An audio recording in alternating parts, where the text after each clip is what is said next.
आम्ही Dombivli fast shoot करत होतो. प्रॉब्लेम काय ना, रात्री जी ट्रेन येते ना ती 2 वाजता काहीतरी येते. त्या ट्रेनला 4 वाजून 1 मिनिटांनी निघावंच लागतं आणि मला लाइटिंग करता करता झाले 3:45. आता माझ्याकडे किती मिनिटं आहेत? 16 मिनिटं. आणि शॉट असा आहे की मी ह्या एंडने सुरू करतो स्टेडी कॅम, तो संदीप त्या एंडने येतो, आम्ही मध्ये कुठेतरी कॅमेरा आणि संदीप भेटतो आणि मग संदीप आत जातो, कॅमेरा आत जातो आणि मग तो बसतो आणि शॉट सुरू झाला. संदीप आला, स्टेडी कॅम आला आणि ती मीटिंगच नाही झाली रे.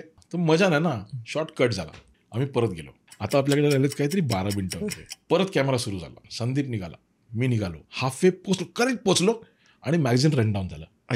400 फूट संपले. आता 3-4 मिनिटं गेली, आता धडधड अजून वाढली. ऍक्शन, संदीप चालायला लागला, स्टेडिकॅम चालायला लागला, चालतोय आणि जो स्टेडिकॅमवरचा ऑनबोर्ड असतो ना मॉनिटर, तो गेला रे, तो ऑफ. मग तेवढ्यात माझा जो असिस्टंट होता इंदर, त्याने तो मेकिंगवाला होता ना, तो व्हिडिओ कॅमेरा कनेक्ट केला. तो व्हिडिओ कॅमेराचा जो LCD आहे तो त्याच्यावर. आता सर आमच्याकडे 3 मिनिटं राहिलेत फक्त. संदीप निघाला, मी निघालो आणि फोकस गेला. आता शेवटचा 1 मिनिट राहिला होता.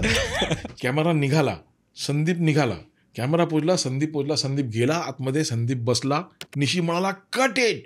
भाई कट इट म्हटल्यावर ना जेवढे युनिट होते ना, स्पॉट बॉय पासून जे लाईट बॉय सगळ्यांनी जे हाताला मिळेल ते लाईट केबल सगळे रपारप खाली.